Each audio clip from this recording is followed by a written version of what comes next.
Bonjour Rudy et bonjour à tous. Les chaînes de discount ont le vent en poupe. On en veut pour preuve cette enseigne peu connue, désormais sous les projecteurs Maxi Bazar. Le 6 décembre, on apprenait que le couple Zohari, principal franchisé du groupe Casino, propriétaire de 49% de Picard, s'apprêtait à rafler ce discounter spécialiste du bazar et de la décoration et qui compte 90 magasins en France et en Suisse pour un chiffre d'affaires d'environ 200 millions d'euros. Les enseignes de bazar et de déstockage n'arrêtent pas de progresser dans un monde où les gens veulent payer le juste prix. Des enseignes comme Aldi et Lidl proposent des denrées alimentaires à des prix défiant toute concurrence. Leur grande stratégie ? Chaque semaine, ils proposent des promotions sur d'autres produits du quotidien. Appareils de petits électroménagers, accessoires de décoration et autres merveilles vaudraient le double dans un autre magasin. Grâce à des campagnes publicitaires de qualité, mais aussi aux réseaux sociaux, la bonne nouvelle et l'aubaine se propagent rapidement.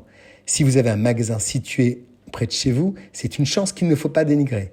Ces produits attractifs sont les locomotives de ce secteur, à l'image du robot ménager de Lidl que les gens couraient acheter et se battaient pour les obtenir à moindre prix ou les accessoires de jardin vendus à prix coûtant.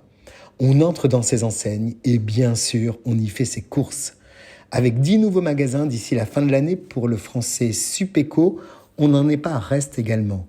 On annonce également l'arrivée imminente du hard discounter russe Mere, fondé en Sibérie en 2009, qui compte déjà 2000 points de vente à travers le monde et qui devrait arriver dans l'Hexagone en janvier 2022 avec 3 premiers magasins programmés dans la région Grand Est. Elle pourrait proposer des tarifs de 20 à 30% inférieurs à ceux d'un Aldi ou d'un Lidl.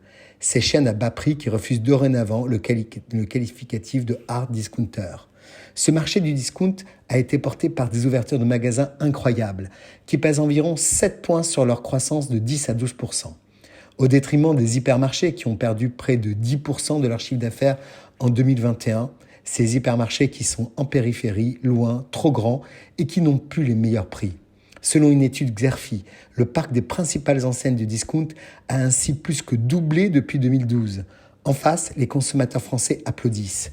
Les confinements successifs leur ont donné envie d'équiper leur logement. Mais ils sont nombreux à avoir un budget très contraint.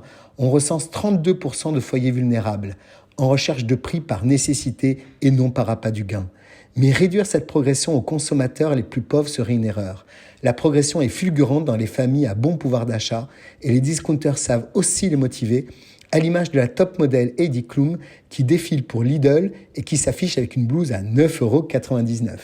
Comment ne pas parler des chaussures et pulls de Noël de cette enseigne très kitsch qui se vendent au marché noir tellement on les arrache car ils sont kitsch et d'un autre monde. Le pas assez cher a bien fini de vivre. Acheter malin est devenu le credo de tous les consommateurs en France et dans le monde. Très belle semaine à tous.